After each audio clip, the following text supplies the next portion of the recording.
Atos no Rádio. A sua informação diária. Agora, tudo o que você precisa saber da sua cidade e região. Os principais fatos e as principais notícias. A informação precisa. Está entrando no ar. Atos no Rádio. O porta-voz da população. Atos no Rádio. O retrato falado do dia a dia da notícia. Ao vivo. Os dois lados da notícia. Entra no ar agora. Atos no Rádio. A apresentação: Éder Vilota e equipe Jornal Atos. É fundamental que os políticos saibam que a imprensa, em uma rigorosa prestação de serviço, será a memória da cidadania.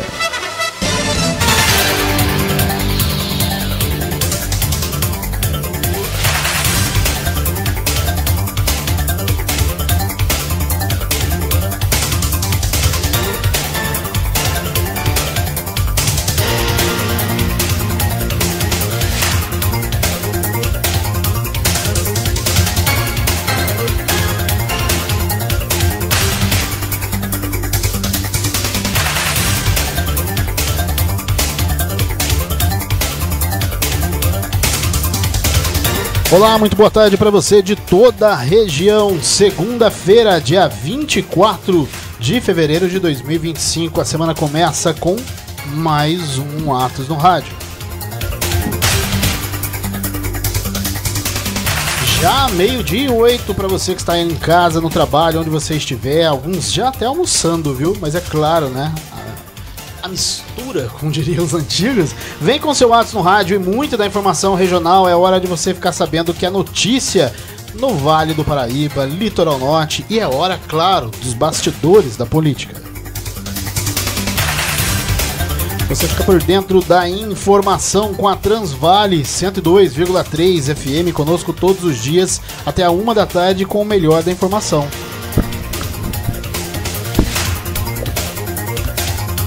Nos acompanha também nas redes sociais, em vídeo, ao vivo, para você, neste momento, no Facebook. A nossa fanpage Jornal Atos transmite para você o seu Atos no Rádio.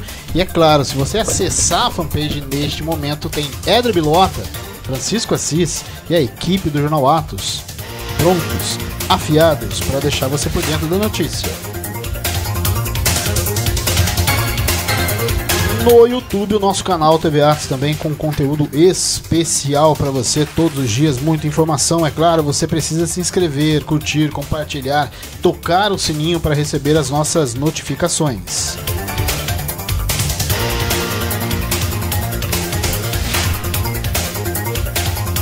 Lembrando que todo o nosso conteúdo está disponível no Spotify, formato podcast. Você baixa o aplicativo e vai procurar por Jornal Atos ou Podcasts Atos. E a gente convida você também para o nosso trabalho no WhatsApp, conteúdo especial para você no canal do Jornal Atos no WhatsApp. E também, é claro, um espaço para você mandar sua dúvida, sua crítica, seu pedido de informação. É só mandar uma mensagem para o nosso WhatsApp no 3152 2148, 3152 2148. Confira agora alguns dos destaques do programa de hoje. Eleição da RM Vale. Ian Vale movimenta os prefeitos da região. Incêndio em garagem da Utile começa a ser investigado em Lorena. Silvio Ballerini descarta a possibilidade de mudança em seu secretariado. Júnior Filippo vai a Geraldo Alckmin para a liberação de um novo anel viário em Guaratinguetá. E a lista dos ou melhor, dos pré-candidatos ao Câmara Federal e, é claro, Assembleia Legislativa. E a gente está aqui na expectativa também de receber o deputado estadual Ortiz Júnior. Muita coisa para a gente falar sobre a região e muito da política também. É o seu Atos no Rádio que está só começando. 100% credibilidade. Atos no Rádio. Contagem regressiva. Cuidado, Brasil, na hora de votar, preste muita atenção. Tem gente que promete, mas não cumpre não. Esconde dólar da cueca e vive de mesada de mensalão. Essa gente não merece nosso voto. Temos que gritar, pega ladrão. É agora que o bicho vai pegar. Muito bem, o bicho pega exato 597 dias das eleições, é verdade. Estamos olhando para o calendário eleitoral, já se posicionando, é a temporada dos candidatos, né? Nós estamos vendo aí já as aparições, as gravações. Por exemplo, essa semana o vereador Maurinho foi atrás de Carlos Sampaio, do PSDB, agora está mudando de partido, se eu não me engano mudou para o PSD, né? Foi atrás de grana. Dinheiro para ele não, para o município. Ele está lá cutucando o deputado lá para que libere aí, né, uma sigla respeitável para a cidade de Lorena, porque vem aí o período, né, de caça aos votos, e é importante os deputados marcar aquela presença nos municípios, né?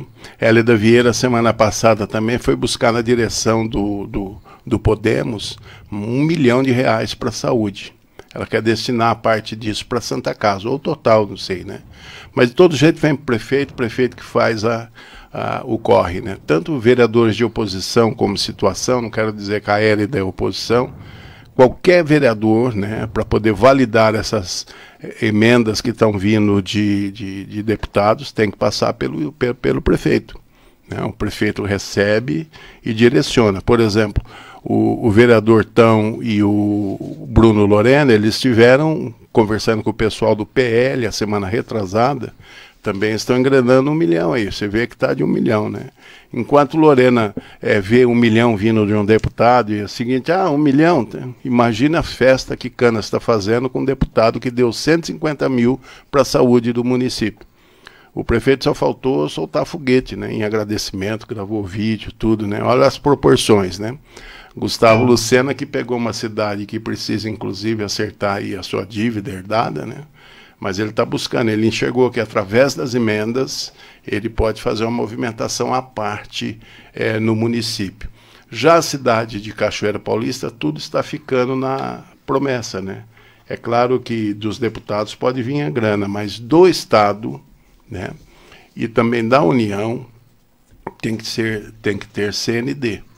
E como esse menino vai conseguir a CND agora, gente? Chega um dinheirinho meio vultuoso no caixa da prefeitura, já vê um confisco aí por conta dos precatórios, né? E o pior que não pode nem xingar quem armou a dívida, né? Porque são ex-parceiros, essas coisas, e tudo, né, em vida pública é um momento, né?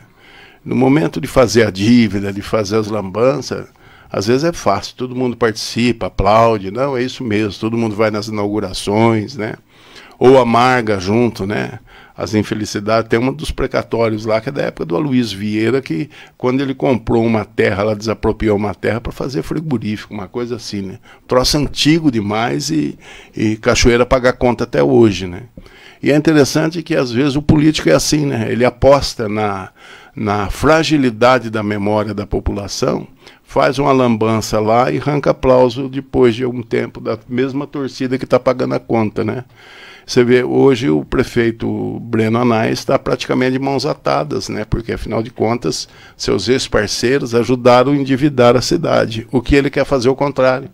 Ele quer pagar a dívida da cidade. Aí você conversa sobre planos de um eventual segundo mandato, e você vai olhar, se for depender de grandes obras, de grandes acontecimentos, acho que o Breno Anais vai deixar a desejar com a população. Mas ele já está numa situação de conscientizar a população. Se ele conseguir reduzir a dívida do município, isso aí pode garantir a ele uma credibilidade para um segundo mandato. O povo, eu não sei se está preocupado com a dívida. Estaria, Francisco? Ou o povo quer ver a escola reformada, quer ver a rua pavimentada, não importa quem divide mais. O que o povo pensa a respeito disso? Você sabe que é uma discussão, e não serve nem só para Cachoeira, perdão. Serve para todos os municípios, serve para estado, serve para governo federal.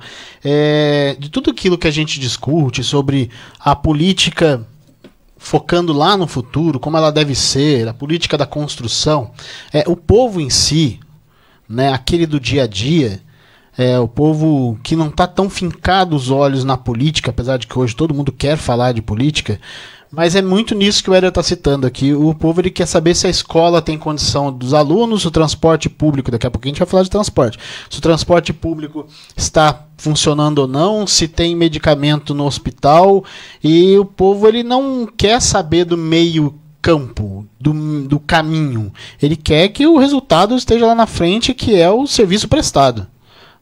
Por isso que é difícil, às vezes, quando a gente cita essa questão da política, a política da construção, o político de cargo, o prefeito, o governador, o presidente da república, né, aqueles que fazem parte do executivo em si, ele deve tomar muito cuidado em não só entregar o que o povo quer, muitas vezes pelo que o povo precisa, né? Nem sempre a população vai entender o caminho. Então, quando não tem um medicamento, não tem um serviço prestado, e por quê? Porque tem muita dificuldade econômica, para a população às vezes é difícil. Eu vou dar um exemplo aqui sobre Cachoeira. Lembram daquela polêmica que quase custou na época o cargo do Mineiro? O Mineiro veio a cair depois por outra situação. Aquela da ponte do Turma 26. Eu lembro que a oposição na época utilizou as reclamações da população, né, que de fato eram reais. Olha, não tem, a ponte caiu aqui, não vai arrumar essa ponte, não vai arrumar essa ponte. E aí o prefeito na época, Mineiro, estava com as mãos amarradas porque era um processo que tinha que vir com liberação do governo do estado, da Defesa Civil do Estado. Na época, a politicagem feita na cidade por alguns vereadores, pelo grupo de oposição da época, se pautaram na demanda do povo e falaram: olha, o prefeito não quer fazer a obra. E aí você trabalha com conhecimento, ou melhor dizendo, com a necessidade da população do agora, né? Quando a política deveria fazer o quê? E a política aí num geral, deveria, não fazem a maioria das vezes, é explicar para a população o porquê aquilo está acontecendo. Porque, como o Éder disse agora, o povo não quer saber se a dívida é grande, se como a cidade vai ter que conseguir essa verba. O povo em si, a população do dia a dia, aquele do boleto, aquele de trabalhar embaixo do sol para botar comida dentro de casa, ele quer saber do serviço para agora. E se você perguntar o povo está errado? Não, o povo não está errado. É que a política tem que começar a aprender e fazer cada vez mais a explicar para a população como a coisa acontece ou não acontece, os porquês, os como. Mas a política está cada vez mais fazendo o quê? Usando a demanda, as necessidades do povo para fazer politicagem. Muitas vezes, aí você pega, olha, a economia do Brasil, por exemplo. O governo está errando, mas que causou aquilo? A política não tem feito o trabalho de explicar, porque não há interesse. Principalmente quando a gente fala em oposição. Aí depende de quem está no governo, de quem é a oposição. Porque os dois lados vão fazer da mesma forma. Então, e aí reflete as situações como essa que o Breno está enfrentando. Reflete, por exemplo, em Aparecida, quando a população vai no posto de saúde e tem dificuldade de ser atendida e vai olhar e vai falar assim: tá vendo, esse Zé Louquinho não tem jeito. Esse cara não vai fazer o negócio andar. Mas o que levou à crise de hoje? O que levou à crise? O que leva, por exemplo, quando tiver um transporte e a dificuldade? Lorena, a gente vai falar daqui a pouco sobre incêndio na garagem da empresa que faz os serviços de transporte na educação. A cidade de Lorena, o serviço de transporte escolar, foi afetado. Mas imagina só que a população, que a prefeitura, tem que fazer todo um trabalho de explicar para os pais: olha, talvez aqui a gente vai ter uma dificuldade hoje para atender seu filho. Esse trabalho de explicação vai ser feita. Se vier uma oposição com má vontade, aquela do quanto pior melhor, vai falar o quê? Tá vendo? O prefeito não conseguiu colocar em dia aí o serviço de transporte escolar. Então, enquanto a política estiver pautada em uma boa parte, em todos os partidos, tem gente boa em todos os partidos? Tem gente ruim em todos os partidos? Muita. Enquanto estiver pautado nessa linha do quanto pior melhor, nessa linha do entretenimento, nessa linha de fazer a bagunça acontecer, a gente vai estar enxergando isso. É prefeito que tem, como o Breno, solucionar ou amenizar. Solucionar não vai, tá? Se o Breno chegar no final do governo no azul, tem que canonizar o Breno. Não vai. Ele tem cara de anjinho. Já tá fácil. Mas não vai. Então, assim, esse serviço que a política tinha que fazer. É parar de entregar só o que o povo quer. É explicar pro povo que, às vezes, você não vai conseguir entregar o que o povo quer. Mas, Francisco, o voto é voto, né? Na hora do voto, o assédio e as promessas, infelizmente, ganham maiores proporções, né? Mas é isso aí. Vamos torcer para o Breno, nós estamos aqui, inclusive, para torcer, dar microfone, se necessário for, do que precisar. E o Breno, ele tem que ser multifuncional ali, né? Ele tem que buscar a verba dos deputados, ele tem que buscar a CND para poder receber as verbas vultuosas da União e também assinar convênio com o Estado, na verdade, é esse, né? E ele tem que se cuidar porque o inimigo mora ao lado, né? Justamente ali na Câmara. Ah, mas os vereadores, não, você sabe como que é as coisas, né? Tem gente que bate nos outros com a mão emprestada, né? Existem lideranças usando vereadores como marionetes, né? Conceitual, ninguém é bobinho ali, né? Então, tem gente, lideranças lá interessado em que o Breno vá de mal a pior porque está de olho no lance, né? Então, esse povo bate na mão dos outros com mão emprestada. Aliás, bate nas pessoas com mão emprestada. Mas, gente, abri um parênteses aqui para dizer que na última quinta-feira, aliás, sexta, né, o Ministério Público inaugurou sua nova sede aqui no município de Lorena, né? O antigo prédio do pelotão do batalhão da Polícia Militar do Interior, que vagou o ano passado, dado as novas instalações. O Estado, o Ministério Público requisitou, reformou e na última sexta-feira foi inaugurada. A presença do Jornal Atos lá garantiu uma matéria no impresso, você pode conferir. Nós estamos dando um alô aqui, inclusive porque eles homenagearam, dando o nome do prédio a um grande amigo do Jornal Atos, foi uma pessoa bastante incentivadora para que o Atos pudesse existir. Um promotor aposentado, muito respeitado, deixou uma marca positiva entre os amigos. Eu estou falando do Dr. José Atahualpa Franco de Godoy, uma pessoa que fez história aqui, né, e ele sempre foi um conselheiro. Inclusive era o paizão de todos os juízes e promotores novos que chegavam na cidade, ele que fazia ambientação, aquelas coisas, e está aí uma justa homenagem. Nós estamos registrando aqui. Estimamos muito, né, a memória do Dr. José Atahualpa e, como eu disse, pessoas que fez história conosco, em todos os jeitos, né? Ele um exímio gastrônomo, né? E a gente tinha parceria com ele e muitas. Viajamos muito juntos, né? Mas muito bem, vamos prosseguindo, porque... Pois não? Não, vamos lá. Tá nervoso? Não, tem muita coisa hoje, né? Tem muita coisa, inclusive o incêndio, né? Não é na torre. Mas ainda sobre política, eu quero só dar um alô, Francisco, que os prefeitos dessa semana vão ter que decidir, né? Em duas esferas representativas, tanto a Anvale como a RM Vale, né? Vão estar com as suas diretorias novas, né? Então nós temos aí justamente a eleição da MR Vale amanhã, terça-feira, né? Aonde o prefeito Anderson de São José dos Campos vai disputar com o Colucci de Ilhabela. Isso aí é uma briga, como diz, né, de cachorro louco grande, né? Vamos ver, eu ia falar cachorro louco, né? Vontade deu, né? Mas a gente, sem querer, escapa, né? E no dia 27, aí é a vez da Anvale. Anvale é o antigo Codivap, né? Esse quem está na disputa aí é o prefeito Rominho, da cidade de Piquete, trabalhando bastante para conseguir o apoio dos colegas, né? E ele disputa com o Celso Florencio, de Jacareí.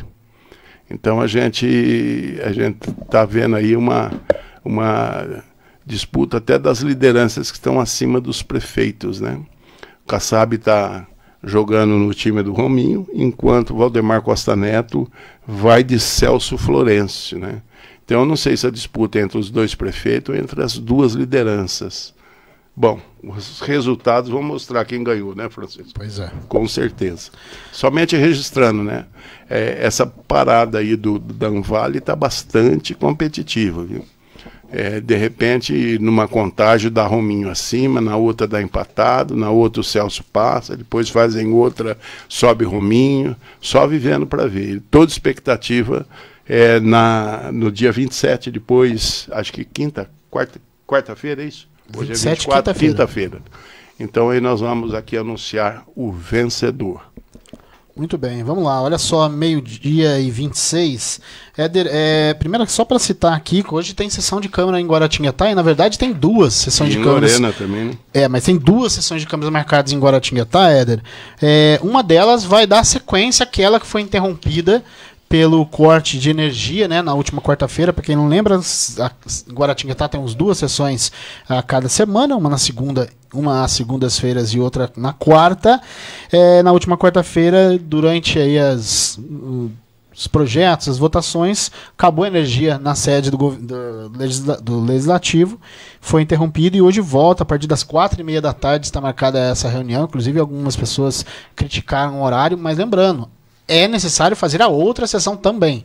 Então, 4h30 da tarde vai dar sequência com aquela ordem do dia, entre outras coisas, aquela discussão sobre a lei de contratação de artistas que fariam apologia ao crime, aquela situação que tem gerado bastante polêmica, não só em Guaratinguetá, mas em várias outras câmaras na cidade. Inclusive, esse debate, esse projeto levou muita gente na sessão da semana passada com relação a acompanhar a forma como o projeto iria seguir.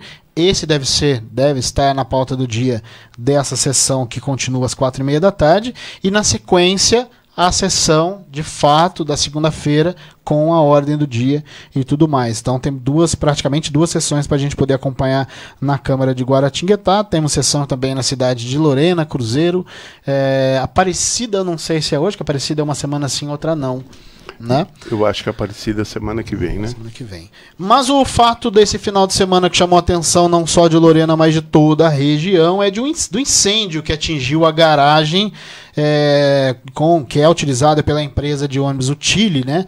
Aquela antiga garagem da empresa Cometa, e é utilizado pelas empresas ABC e Utile atualmente. E olha só, estão sendo investigadas as causas desse incêndio que atingiu a garagem da Utile na manhã de domingo. A empresa ela é responsável pelo transporte escolar de algumas das cidades da região, incluindo a própria Lorena e a cidade de Cachoeira Paulista.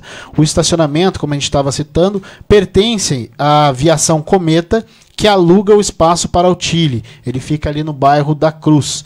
De acordo com a Defesa Civil, que auxiliou os trabalhos do Corpo de Bombeiros, foram acionados por volta das 10h50 da manhã. O fogo foi rapidamente controlado, mas foram atingidos e completamente destruídos cerca de 32 ônibus que fazem o serviço de transporte escolar. De acordo com o Corpo de Bombeiros, não houve vítimas, somente danos materiais.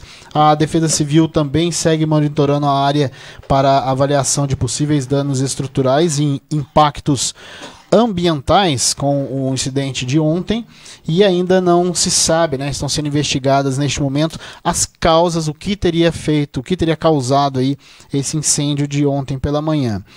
Com relação às cidades atendidas, a informação que a gente recebeu é que a cidade de Cachoeira Paulista não foram afetados os ônibus que prestam serviços na cidade de Cachoeira. Cachoeira já tem um problema com o transporte público e a empresa Utile, mas a cidade de Lorena parece que sim. Olha só, a Secretaria de Educação de Lorena informou que o incêndio ele impactou diretamente a rotina do transporte dos estudantes na manhã desta segunda-feira, especialmente para aqueles que utilizam ali o serviço na zona rural.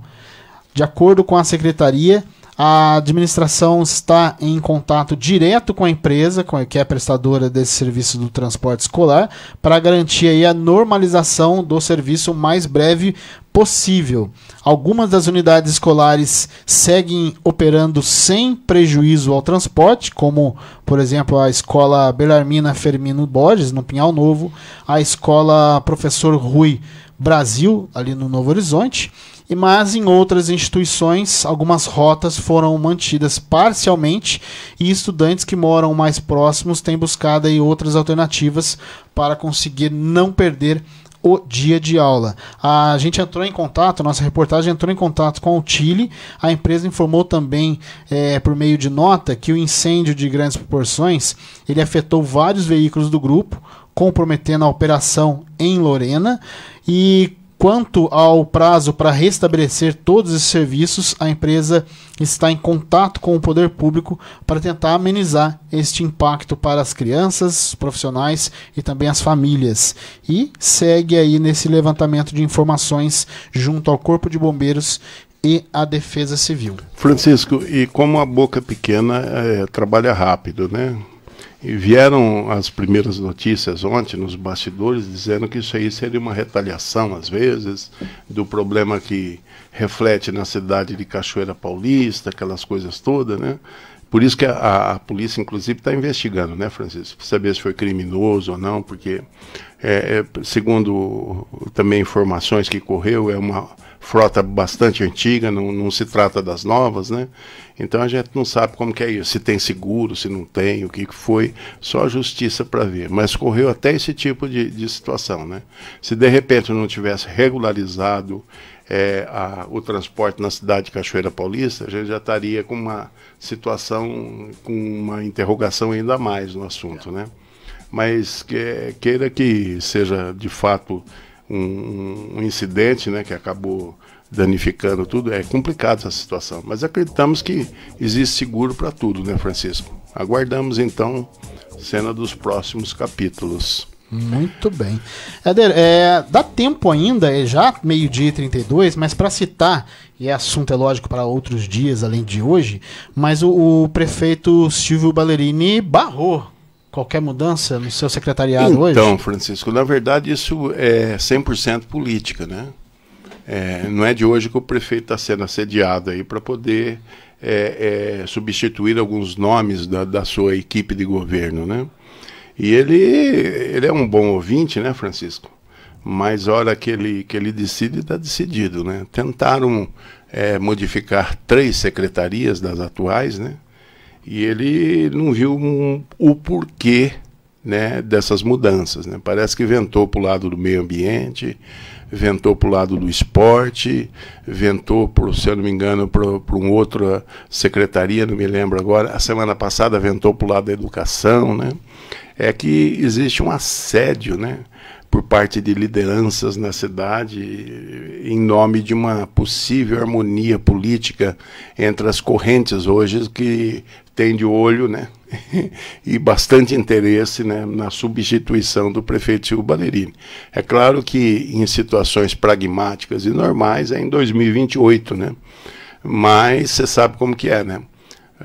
A julgar pelos barulhos que a população tem ouvido aí de alguns políticos mais ásperos, né, mais contundentes, o pessoal está prevendo aí tempos difíceis para frente, né? O prefeito está se calçando como pode. Ele diz que ele descarta qualquer possibilidade de mudança, que não é assim que as coisas acontecem, né, na sua política de governo. Não foi assim no primeiro governo, não vai ser no segundo. Evidentemente ele tem a caneta na mão e ele pode dar resposta com demissões, com exonerações, mediante ataques que ele vem a receber, né, traições que ele já viu acontecer ao longo dos seus 4 primeiros anos, agora nesse início, e ele não perdoa esse tipo de coisa, né? Mas que, de repente, no peito, o pessoal atira fulano em detrimento de ciclano, então é complicado, né? Ele parece que, pela conversa dele, ontem eu conversei rapidamente com ele não viu necessidade de mudar nada, não tem nada acertado. E o boato, a semana passada, que a secretária de Educação, né, a Sônia Aquino, teria pedido exoneração, foi muito forte nos bastidores, né? Mas não foi confirmado em nenhuma hipótese, né? O prefeito disse que não se trata disso e que também o cargo dela não está em nenhuma rifa eleitoral pela frente aí. Muito bem, 12h35, a gente vai para um rápido intervalo. Na sequência, deputado Ortiz Júnior, para a gente poder conversar sobre a política regional. Tem muita coisa para a gente conversar aqui, expectativas e tudo mais com o deputado, claro. Não saia daí, seu Atos no Rádio volta já. Daqui a pouco, voltamos com Atos no Rádio. Voltamos a apresentar Atos no Rádio. Boa tarde, eu sou a Gabriela Oliveira e esse é o Direto da Redação. Em São Sebastião, a Prefeitura realiza o Mutirão do Emprego. Ele acontece no próximo dia 25 de fevereiro no Posto de Atendimento ao Trabalhador, o PAT. O posto fica localizado na rua Prefeito Mansueto Pierotti, número 391. São 57 vagas na área da construção civil, com oportunidades para uma empresa que atuará na costa sul do município. Para mais informações, é só consultar as redes sociais da Prefeitura. Em Piquete, a Prefeitura abriu um edital para o credenciamento de médicos especialistas e terapeutas ocupacionais. As inscrições devem ser feitas no site licitar.digital até o dia 24 de março deste ano. Mais informações você confere nas redes sociais de Piquete. E em Potim, a Prefeitura promove, por meio do Fundo Social de Solidariedade, em parceria com a BL Fitness, o primeiro aulão social de Hitbox. A prática consiste em um treino ritmado e coreografado que combina movimentos intensos com música. O evento é gratuito e acontece hoje, às 7h30 da noite, na quadra da Praça Francisco de Assis Galvão. A participação será mediante a doação de 1 quilo de alimento que será destinado a entidades e famílias em situação de vulnerabilidade social. Mais informações você confere nas redes sociais da Prefeitura de Potim. Por hoje é só, continue acompanhando essas e outras notícias nas redes sociais do Jornal Atos. Pode, claro que pode. Muito bem, nós estamos aqui, quem nos acompanha pelas redes sociais pode perceber que conosco aqui Bruno Camargo, vereador aqui na cidade de Lorena, nesse momento, né, trazendo também o deputado Ortiz Júnior, passou por aqui na pré-campanha, né? E na campanha. 2 vezes. Mas, Ortiz, prazer tê-lo aqui conosco nessa oportunidade, né? Você que assumiu agora, foi logo no começo do mês, né? No começo do ano, em virtude 50 dias. 50 dias, né? Dia 6 de janeiro. Você ficou como primeiro suplente do PSDB e você disputou uma eleição pelo Republicanos. Aí, de repente, você retorna para o PSDB, assume e deu uma polêmica, uma movimentação. O partido parece que no Estado está até confederalizando, né? Eu me elegi primeiro suplente da Federação PSDB Cidadania, fiz 68 mil votos. Fui o 10º mais votado da federação. Fiquei como primeiro suplente. Mas foi por poucos votos que você, né? 42 votos. Meu Deus do céu, eu não sei se é o que é. Bruno, o que é mais difícil? Perder de pouco ou de muito? Boa tarde, Hélio. Boa tarde, ouvintes. Alegria imensa. Primeiramente, agradecer o espaço. É uma alegria estar aqui com o deputado.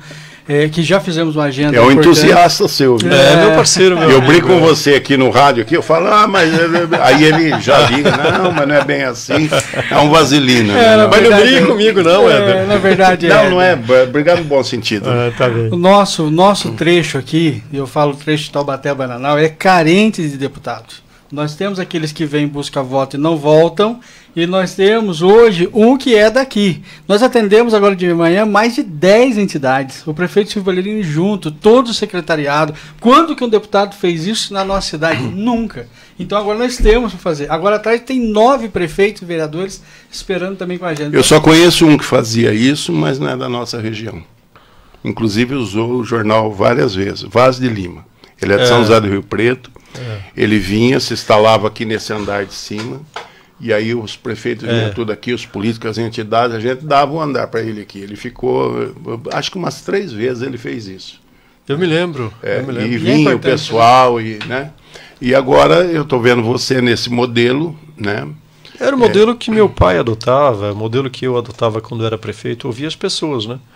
A gente... Quando mais se aproxima das pessoas e as ouve, a gente entende aonde o dinheiro do Estado e o recurso da emenda deve ser melhor investido, né? Porque a gente precisa entender, compreender, inclusive se o recurso faz sentido para aquilo que as pessoas imaginam, né? Às vezes a demanda não vai ser resolvida com o pouco recurso que o deputado tem. Precisa talvez de uma construção melhor com a Secretaria de Estado. Mas também tem uma outra coisa importante, Éder, que é o que eu dizia aqui nas 2 ocasiões em que eu estive na pré-campanha e depois na campanha, em 2022, 2 anos atrás. Eu dizia o seguinte, que olha, um deputado da região despende energia na região onde ele é eleito.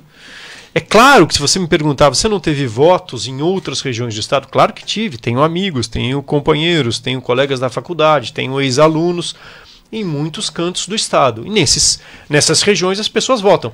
Mas é diferente, a minha energia é despendida aqui. Eu sou daqui. Quer dizer, minha área de atuação, já quando eu era subsecretário de Assuntos Metropolitanos, era de Taubaté até a região de Bananal.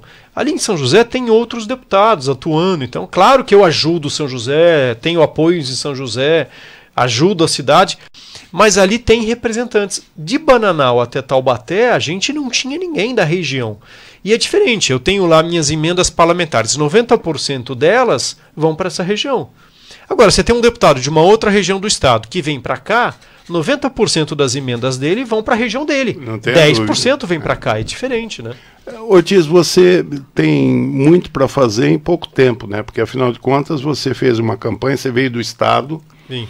Você foi o segundo homem praticamente aqui para a região do estado, debaixo do Vignoli, era você que decidia. Isso. Então você fez uma importante linha, uma rede de relacionamentos, no bom sentido, e aí, lamentavelmente, por 40 votos você não teve no partido, e você no mandato, aí você passou 2 anos nesse processo que demandou até uma eleição. Uma eleição a prefeito de Taubaté, né? Que parece que de repente o mais improvável de ser vencedor saiu vencedor, que foi o Sérgio, né? Que ele passou. Que era o último deputado estadual dessa região. O último dessa. Agora você assume essa situação. Com o PSDB está tudo resolvido? Você acha que corre risco seu mandato? Só para concluir o início. Não corre riscos, vou explicar por quê. Porque na ocasião, quando eu saí, o grupo que estava trabalhando no governo do estado, que era o grupo mais ligado ao Vignoli, o Vignoli era o presidente estadual do PSDB, então secretário de assuntos, aliás, secretário de desenvolvimento regional. Eu, subsecretário dele, de assuntos metropolitanos. Então nós tínhamos lá um protagonismo no partido no estado. E aconteceu um fato, Éder, que foi uma votação num dado momento, 3 anos atrás. Nós nos reunimos na sede da Executiva Estadual, ficava ali na Rua Estados Unidos, em São Paulo, nos Jardins, e votamos pela expulsão do Aécio em razão daquele vídeo dele pedindo dinheiro para o Joesley Batista. O Aécio depois foi absolvido, foi lá, deu as justificativas dele.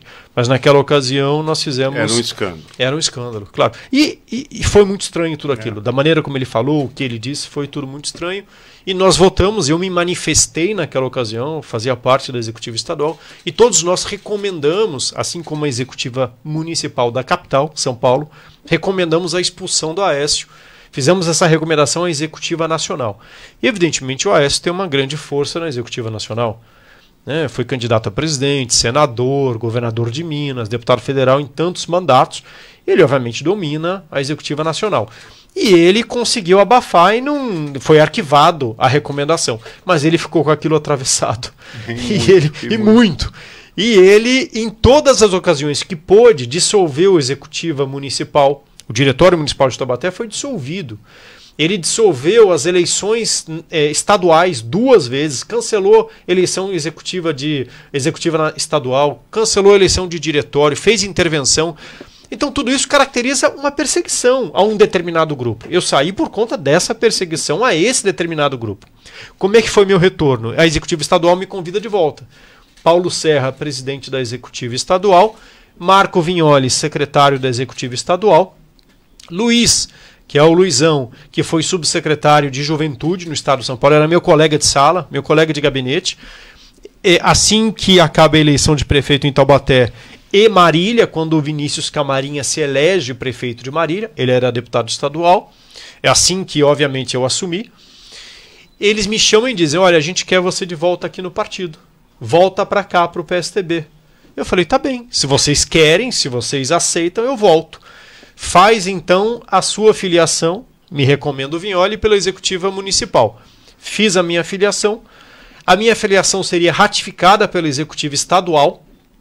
Então, o Vignoli, Luizão e o próprio Paulo Serra. Tinha consenso na Executiva Estadual, inclusive. Todos eram favoráveis à minha refiliação. A Executiva Nacional avoca o processo, sequer deixa a Executiva Estadual deliberar e faz uma expulsão sumária. Então, essa é a caracterização do cenário todo. Então, tá tudo tranquilo, tive meus motivos para sair e o partido é que realmente... Justificadíssimo. Agora, nós estamos... Você está num retorno e até eu quero aqui parafrasear uma fala do ex-prefeito Thales Gabriel de Cruzeiro, muito seu amigo.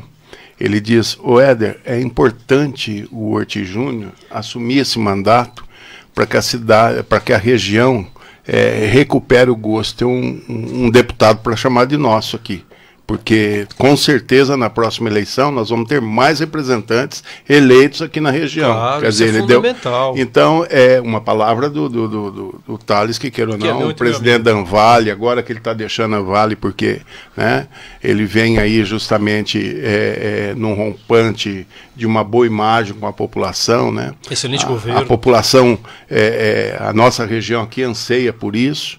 E eu acho que você está sentindo isso, né? Porque você começou a se reunir com as entidades, com as cidades todas.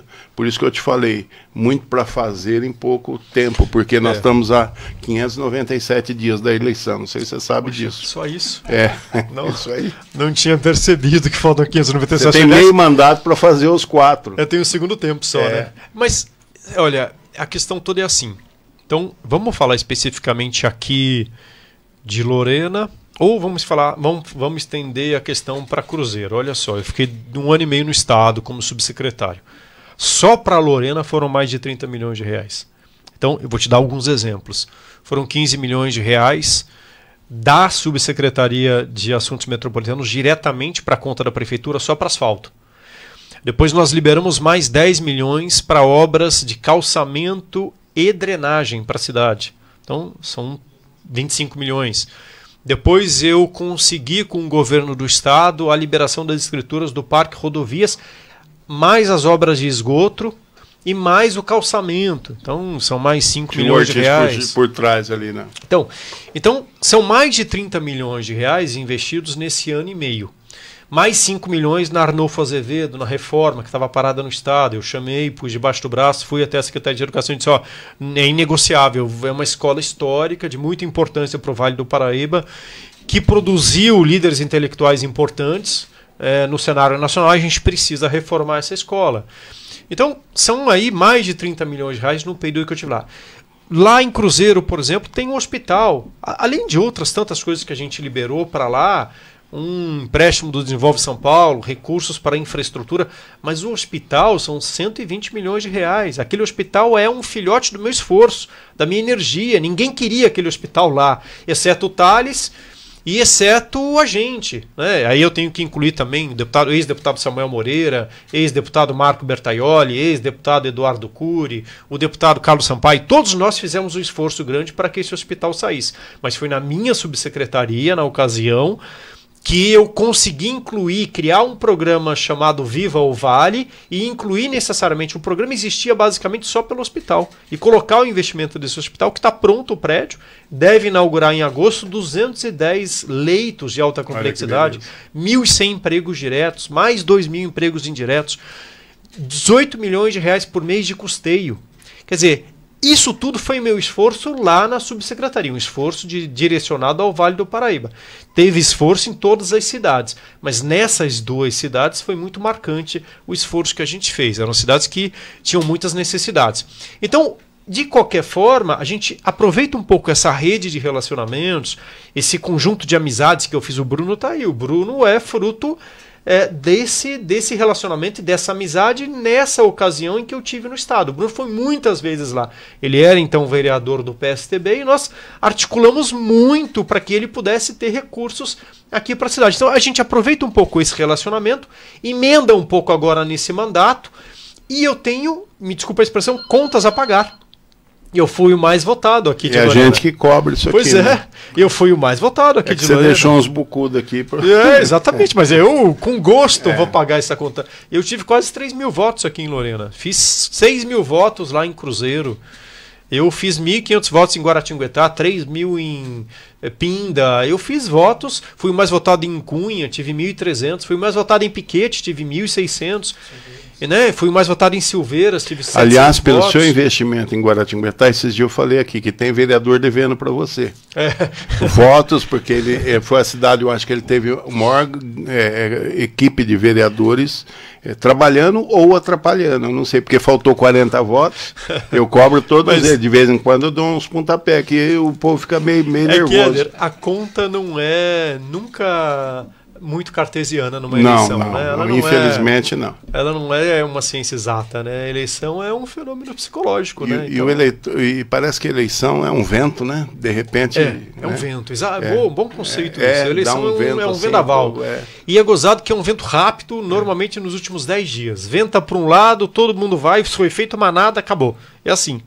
Então, ainda assim, eu tive uma boa votação em Guaratinguetá, já destinei R$500 mil para o hospital veterinário, a pedido da vereadora Alexandra e do prefeito Júnior Filipe. Fiz lá uma destinação de recursos. Eu tenho um compromisso importante com todo o Vale, inclusive com Guaratinguetá. Podem contar comigo que eu vou dedicar minha energia, dedicar meu esforço ao Vale do Paraíba. Eu gostaria que você olhasse com atenção a cidade de Cachoeira Paulista. Sim. Porque daqui a pouco fecha para balanço, você entendeu? E infelizmente um balanço negativo. Cachoeira... O prefeito, o Breno Anaia, embora ele não esteja na sua linha partidária, mas ele é um prefeito que está precisando de ajuda. Ele me ligou na quinta-feira, depois de um pedido, vento... né? Eu quero é muito pretensioso, né? Então, mas... Tem um outro prefeito gritando aqui no meio do caminho, que é o menino Lucena aqui, o Gustavo Lucena, que se elegeu, né? Vou falar com ele à tarde. Ele é uma pessoa boníssima, uma vontade de trabalhar, de repente ele assusta. Nossa, é uma questão de orçamento. Uma dívida dessa para uma outra cidade, nossa, a prefeitura deve 12 milhões, quase que ele infartou, né? Porque, e talvez o menor orçamento da região. O melhor, eu não sei se é lá ou Piquete. É um dos dois. Uma coisa eu tenho certeza, é a menor população, menor que Piquete, isso eu não tenho dúvida. Talvez o orçamento de Arapeí seja menor que o dele. Mas eu concordo que ele tem desafios importantes. 12 milhões deve representar proporcionalmente uma dívida gigantesca. Gigantesca, não tenho dúvida. Ele fez festa com 150 mil que ele ganhou de uma verba, sabe? Nossa, mas que festa ele fez, né? Porque é sinal que o caixa está vazio, ele não está vendo perspectiva. E é um cara sonhador, um cara que... Olha, gente, mas ele consegue envolver a cidade toda, é impressionante. O governo da Silvana, eu ajudei quando estava no estado com quase 5 milhões de reais para ela fazer investimentos lá em infraestrutura e escolas. E chegou o investimento. Ela é professora, chegou. O Breno... me ligou na quinta-feira, tratando especificamente do vento forte que ele levou aconteceu. Simplesmente a escola. Ele levou. Aí eu liguei para o Coronel Engel, da Defesa Civil, coloquei ambos em contato, o Coronel já enviou aqui um pouco do que ele tem lá reservado para casos assim, de emergências, em razão desses episódios climáticos, mas eu já enviei, já destinei lá para a Cachoeira Paulista R$200 mil para a PAI, e R$250 mil de custeio para a saúde. O vice-prefeito esteve lá com o vereador Léo, presidente da Câmara. A tia Dani esteve lá também comigo. E eu fiz já o aporte financeiro de R$200 mil para a PAI e de R$250 mil de custeio para a saúde. Devo fazer no segundo semestre mais R$250 mil para a saúde. Então já tem lá pelo menos R$500 mil já destinados nesse momento para a Cachoeira Paulista. Mais R$250 mil no segundo semestre também de custeio para a saúde. Me parece que esse recurso vai servir para reativar alguns leitos de clínica médica para a retaguarda da UPA de Cachoeira Paulista, na Santa Casa. Então eles precisam de alguns leitos de clínica médica para fazer a retaguarda hospitalar, para funcionar melhor a UPA. Para a UPA então, só para você ter uma ideia, tem o paliativo lá, que hoje praticamente é visto até com... que é o Hospital Pio XII, que é da Canção Nova. Só que a população, para subir lá, rapaz, é uma dificuldade enorme, porque a cidade cria uma cultura de onde gosta de ser atendido, onde tem... A Santa Casa é histórica na cidade, né? Então, é interessante, porque acho que... Mas é uma disputa judicial agora, não é? Mas... Difícil, né? Sabe, mas dá para compor. O problema da justiça é o seguinte, que ela tem que patrulhar, porque não é o caso do Breno, não foi o caso do Mineiro, mas ela veio com vício de repente, né? o que se imaginava de gasto na saúde, de mão de obra da saúde, era alocado na Santa Casa. De repente, se fosse reunir todo mundo que era contratado para a saúde, na Santa Casa, não tinha espaço para caber o pessoal. Entendeu? Então vem dos vícios que não... Mas tem esse problema. A população enfrenta uma dificuldade enorme para chegar no Pio XII. Mas isso também é resultado de uma conflagração política muito grave em Cachoeira nos últimos anos. Cachoeira, eu tenho acompanhado desde o Fabiano, desde os mandatos do Fabiano, e sempre aconteceu uma conflagração, uma disputa muito intensa entre oposição e situação, e essa alternância muito agressiva gerou danos importantes na cidade, do ponto de vista político da instabilidade. E Éder, uma cidade politicamente muito instável, em que você tem uma troca de prefeitos no curso do mandato, seja por afastamento pela Câmara, afastamento pela Justiça, novas eleições, isso gera danos. Não, atrasa a cidade. A gente viu isso aqui, a gente sabe como que é a história. Aqui, né? Muitos anos atrás, acontecia isso. Quem que é o prefeito de plantão hoje? Era assim, né? Quem que é que está no cargo hoje? Você ia conversar com um, já era o outro. Sim, você ia eu me lembro disso, em 2010. Terrível, uma coisa difícil. E essa estabilidade política, você pode ter oposição convivendo com situação dentro da regra do jogo, né? Discutindo, discordando, divergindo. E governo inepto, governo mal avaliado, perde eleição, é assim que funciona. Então você tem a eleição justamente para trocar governo, exceto quando você tem casos de corrupção. Aí não, aí você tem outros mecanismos. Agora, você troca um governo mal avaliado na eleição. O governo mal avaliado não tem que sofrer impedimento na Câmara. Não é para isso que existe o recurso do impedimento, não é para julgar um governo mal avaliado. É para julgar governo corrupto, governo que desvia recurso público. Então há uma certa confusão em algumas cidades acerca do Instituto do Impedimento. E vira uma cultura. E vira uma cultura. E aí a cidade perde. Porque mesmo a oposição ela tem que compreender que esse expediente do impedimento, do impeachment de um prefeito, é um expediente extremo. Porque senão a própria cidade se atrasa. E muitas vezes o prefeito volta, ganha reeleição. Eu vou dar o exemplo de Ubatuba. Ubatuba fez o impedimento na prefeita, né, um processo lá da Câmara Municipal. Ela ficou afastada 1 ano e meio. Aí o Tribunal de Justiça retornou ao cargo e ela ganhou a eleição. Quer dizer, foi reeleita. Olha a confusão que virou a cidade. Nesse período de 1 ano e meio em que o vice-prefeito assumiu, que também foi candidato a novamente eleição, ela candidata à reeleição, 14 candidatos. Quer dizer, como é que uma cidade como essa, ela é reeleita com 26%? Inclusive o Sato, né, que perdeu a eleição. Inclusive o Sato. Como é que uma cidade como essa, com 26% do eleitorado escolhendo a sua prefeita, no caso, como é que a conflagração política prejudica a cidade? E está ventando lá de novo. Está ventando, sempre venta. Esse é o problema. Então, isso é importante. E Cachoeira passou por maus bocados. Eu já estou colaborando com Cachoeira, já colaborei no período anterior, já colaborei agora, são quase R$500 mil já destinados. Tem um ditado que diz que o pão de manteiga do pobre sempre cai com a manteiga virada para baixo. Né? Ó, não pode entrar um dinheiro suntuoso que vê os precatórios e saca do cofre. Mas a emenda impositiva agora, não pode, viu, Éder? Agora, a emenda impositiva ela é protegida desse ponto de proteção, vista. Mas chega o FPM, que nem foi, chegou R$351 mil, 350 foi tirado por precatório. O que o cara vai fazer com 1.500? Para piorar, ele perdeu a certidão, precisa recuperar a certidão negativa para poder, de repente, ele ter convênio, essas coisas todas. Né? Tá no calque, então é difícil. Isso é complicado. Mas, Júnior, vamos falar da agenda positiva sua. Hoje você está atendendo a região, você já deu expediente de manhã aqui, já teve com o prefeito. Sim. Como que é o seu dia hoje aqui?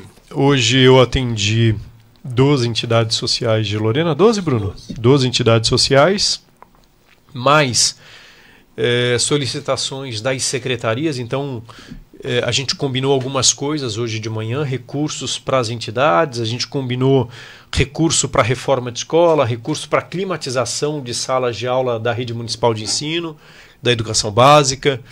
A gente combinou recursos para a gente melhorar drenagem, para a gente melhorar a segurança pública, para a gente, enfim, recursos nos mais variados, uma creche, construção de uma creche, esse é um programa do governo do estado, lá no Novo Horizonte, 4 milhões de reais. Então, de manhã foi produtivo. Depois eu atendi uma vereadora de Cruzeiro, que estava lá me aguardando, combinamos também um recurso de reforma de uma escola e da montagem de um centro de diagnóstico cardiológico. De exames mais simples, né? Então hoje os pacientes ingressam na rede de Taubaté ou na rede aqui de Lorena e é simples montar lá um centro de diagnóstico em Cruzeiro para que eles não tenham que se deslocar para fazer os exames mais simples. Então 295 mil reais. Ao longo dos próximos 12 meses eu vou tentar liberar em parceria com o Estado esses recursos todos. Agora à tarde a gente vai fazer aqui em Lorena uma grande reunião com inúmeros prefeitos da região, prefeitos e vereadores das cidades aqui da região do Vale Histórico, desse trecho do Vale da Fé e do Vale Histórico, para a gente conversar um pouquinho. Grande parte deles, Éder, a gente já atendeu na Assembleia, uma grande parte ou esteve na minha posse, ou ao longo desses últimos 50 dias foi até a Assembleia, ou eu estive com alguns deles em Guaratinguetá, na visita do Felício, ou estive com eles lá em Taubaté em algum momento, enfim. Uma parte deles eu já encontrei, já até destinei recursos. O que a gente vai agora é afinar um pouco a viola, a gente vai conversar um pouquinho para tratar um pouco das prioridades das prefeituras nos próximos 12 meses. Embora quase todo mundo tem um desafio grande na saúde. Aqui, por exemplo, o primeiro recurso que eu enviei, que já está na conta da prefeitura, foram 500 mil reais para a Santa Casa de Lorena, para melhorar o custeio da Santa Casa de Lorena, para a Santa Casa poder ampliar um pouco o seu atendimento em algumas questões fundamentais. Então, a dor de barriga tem sido basicamente na área de saúde, nesse início de mandato, em que está difícil para todo mundo. Você tem acompanhado, o Brasil não vive um bom momento do ponto de vista econômico. A gente tem um endividamento do PIB que é grande, a gente está sempre fora da meta da inflação. É instabilidade. A gente tem uma instabilidade uma hora grande. Alta, é difícil. Economicamente o Brasil não anda bem. A gente tem um Estado muito caro. Vamos ver a resposta eleitoral agora em 2026, né? Sim, isso aí pode... Sim. Isso me preocupa um pouco. Um pouco. A gente está num momento de divisão muito mais aguda da sociedade, né? A gente está hoje com os polos radicais muito conflagrados, né? A gente falou um pouco de conflagração aqui antes, eu acho que a gente tem polos radicais muito conflagrados e isso não é muito bom para o país. A gente deve ter nos próximos 2 anos aí embates duros, embates difíceis, e a gente tem um país que vem sofrendo. E isso nós estamos falando de São Paulo, que é um dos estados mais fortes da federação. Imagina como é que está por aí afora. Mas é importante manter essa condição, esse caminho, né, do estado em 2026, porque se de repente migra para cá essa situação, aí a gente que vai começar a ter complicação, né? O estado de São Paulo é um estado... É claro que a gente sofre influência do nacional, mas... Não, mas eu não tenho dúvida de que eu acompanhei os 2 primeiros anos desse mandato do governador Tarcísio. É um mandato... O governador ele tem centrado o esforço em obras de infraestrutura, em obras de mobilidade, modais de transporte. Há muitos e muitas décadas, eu já ouvi você falando disso aqui, o estado de São Paulo não investe em transporte ferroviário. Você imagina que nesse momento o estado tem em andamento 2 PPPs, nesse momento para criar um transporte ferroviário de Campinas a São Paulo, de Santos a São Paulo e de São José dos Campos a São Paulo. São 3 alternativas de transporte para regiões metropolitanas. Para fazer um porto intermodal, precisou arrastar tudo para a beira da estrada férrea, né?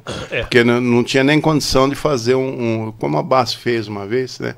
Ela conseguiu produzir um corte na linha que passasse... Taubaté também, para Uzi Minas. A Uzi Minas só se instalou em Taubaté porque... A gente conseguiu fazer um pequeno ramal ferroviário para que o aço as bobinas pudessem ser transportadas a partir da fábrica. O transporte ferroviário de passageiros é fundamental. Essa linha férrea Rio-São Paulo, ela é exclusivamente hoje para carga. E a gente precisa de transporte de passageiros. Alívio na Dutra, né? Vai dar um alívio extraordinário. Vem a Carvalho Pinto, a prorrogação é uma proposta do governo, né? Ele já está lidando com isso. Mas o transporte rodoviário... a médio prazo, né? Acho que diria longo médio prazo. A longo prazo. Diria a longo prazo. Porque tem desapropriação, você tem um traçado que tem que passar pela área rural das cidades, não dá para passar no núcleo urbano das cidades. Você tem um investimento que tem que parar de pé, então tem que fazer uma extensão no prazo da concessão para que a concessionária possa fazer o investimento, embora desapropriações é por conta do governo do Estado. Eu era prefeito e o Estado fez o prolongamento até Oswaldo Cruz, até a estrada de Ubatuba. Gastou 350 milhões de reais só em desapropriação. É um absurdo. É um absurdo, é muito caro. É muito caro. Então, mas se não começar a fazer, um dia não vem, né? Claro, E por enquanto a gente trava em Taubaté, não é assim não? Você vai pro lado de lá, o problema é Taubaté. Como que está o trânsito em Taubaté? Qualquer coisinha trava. Entre Pinda e Taubaté. Mas é fácil entender. A Dutra é uma avenida de Taubaté. A avenida principal de Taubaté qual é? A Dutra. Porque a Dutra corta exatamente a cidade no seu centro urbano. Aqui em Lorena, a Dutra está afastada do centro urbano. Em Pinda está afastada. Por enquanto, porque está crescendo por lá de... Claro, está crescendo, mas por hora está afastada. Guaratinguetá está afastado do centro urbano. Em Taubaté é exatamente no centro urbano da cidade, como é em São José e como é em Jacareí. Por isso em São José as marginais, e por isso em Jacareí as marginais. Por isso em Guarulhos as marginais. Porque nas cidades em que você corta o centro urbano em dois, como é Taubaté, as pessoas acabam utilizando a Dutra como... um deslocamento leste-oeste. É isso que acontece em Taubaté. Todo mundo que mora numa região da cidade, mais a leste, se desloca para a região de Quiririm, para o centro da cidade, Independência, região de Quiririm, pela Dutra. É a nossa grande avenida. Então você soma todo o transporte de carga do país, todo o transporte de passageiros do país, com aquilo que é o transporte interno, de um canto a outro da cidade. Aí vai parar mesmo. Ortiz, nós estamos meio já com o jornal, com o horário meio estourado, mas eu não lembro se eu comentei com o Bruno, mas eu comentei com o vereador quando eu vi você montar o seu staff, né? Você aproveitou lá na sua assessoria alguns ex-prefeitos, né, experientes, que eu sei, pessoas que... Isso aí é sinônimo, né, de quem quer ganhar a eleição, né? E a eleição vem aí. A tecla é o Estado novamente, deputado estadual? Olha... assim, é sinônimo de quem quer trabalhar ouvindo as lideranças locais. Não tem então, dúvida. Olha só, quando você traz ex-prefeitos, primeiro você prestigia a liderança da região. Isso é importante. Eles vêm com espólio de informação, né? Claro, com um portfólio de... Com um portfólio de informação e com capacidade de liderança política. O mandato parlamentar é um mandato político. Não tenho dúvida. Não é como o mandato de prefeito, não é como o mandato de governador, de presidente da República. O mandato parlamentar ele é um mandato político, né? E como é que você leva ao Estado as demandas? Ouvindo a classe política, ouvindo quem foi prefeito. Os prefeitos que eu trouxe têm larga experiência nas suas cidades. Então, o Vitão de Paraibuna, a Ana Lúcia lá de São Luís do Paraitinga, o Sato de Ubatuba, né? Eu tenho comigo o Ronaldo lá de São Bento, né? São prefeitos que têm larga experiência que podem contribuir com o mandato. Eu tenho alguns ex-vereadores de Taubaté, um ex-prefeito de Taubaté, que é o Paulo Miranda. O Paulo foi prefeito lá em Taubaté durante um curto período de tempo. Depois eu tenho... Aliás, já convidei o Thales para vir para o mandato, né? Gostaria muito que ele somasse com a gente no mandato. Tem muita experiência, muita capacidade, eu acho que ele poderia contribuir muito. E há um outro aspecto, né? Legislando, quer dizer, produzindo matérias legislativas importantes para solucionar problemas e dores de cabeça que os prefeitos enfrentam no dia a dia, né? Essa é a contribuição. Vou te falar, Éder, ex-prefeitos que têm mandato de deputado estadual não passa de 10 na Assembleia hoje, dos 94. Ex-prefeitos com mandatos. Então, o olhar um pouco dos deputados que estão lá é um olhar mais com o viés... O parlamento ele é assim, ele é um pouco... É assim, você tem lá 20% de deputados que vem de base parlamentar de esquerda, 30% de deputados que vem de base parlamentar mais à direita, então aquela base parlamentar mais das discussões lá dentro do ambiente de rede social. Depois você tem 30% da base parlamentar que vem ou de sindicatos ou de base católica ou evangélica, base cristã, né? E aí você tem um pequeno grupo que é o grupo que exerceu o mandato de prefeito. Então, esse grupo tem que se valer de informações para formular os projetos de lei, para a gente poder discutir questões que dizem respeito ao interesse dos municípios no estado de São Paulo. Então, os prefeitos colaboram bastante com isso.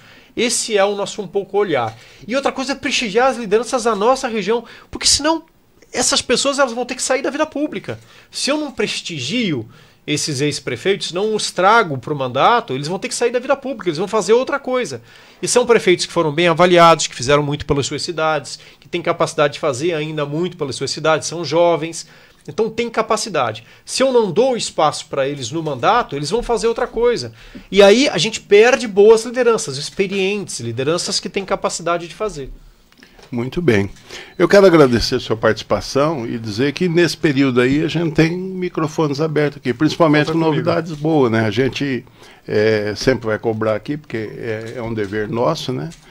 Você está com um bom representante aqui para Lorena e a gente sabe que em todas as cidades você está se fortalecendo nessas bases e a gente deseja sucesso, porque a gente tem votos aqui na nossa região aqui para eleger pelo menos 2, 3 deputados estaduais e 2, 3 deputados federais. Vamos ver se a gente tem uma política nessa próxima eleição do voto útil aqui da região. A gente respeita, é claro, quem vem traz dinheiro. Eu acabei de falar aqui um dinheiro que o Maurinho foi buscar lá do Carlos Sampaio, a Hélida foi lá no partido dela, na Alexandre, me traga aqui e tal. A gente divulga porque está vindo, a gente é grato, mas a gente precisa ter a prata da casa. Claro, não tenho dúvida. A gente tem um Vale do Paraíba que pode facilmente eleger 3 estaduais e 2 federais, eu não tenho dúvida. A gente é muito subrepresentado. A gente tem... tão bom ter um prefeito, por exemplo, que nem você citou o caso, né? O Breno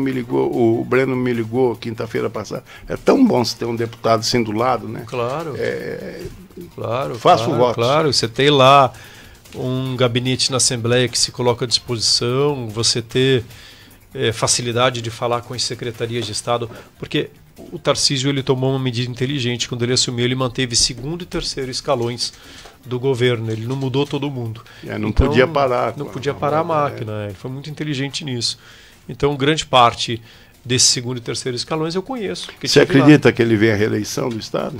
Acredito que sim. Ele não aceita o assédio nacional, não. Então, eu tenho para mim que ainda é cedo para isso. Eu tenho para mim que ele pode fazer um 2º mandato muito bom, entregar essas obras ferroviárias, as grandes concessões rodoviárias que ele está fazendo. Ele começou a fazer algo que ele tem que dar acabamento. Né? Eu acho que ele tem totais condições de fazer. Ele é um homem jovem, tem 49 anos, vai fazer 50 anos esse ano. Então ele é um homem jovem. Ele tem muita lenha para queimar. E aí sim ele pode depois disputar. E essa é uma eleição nacional que vai ser muito, muito difícil, muito complicada, muito enrolada.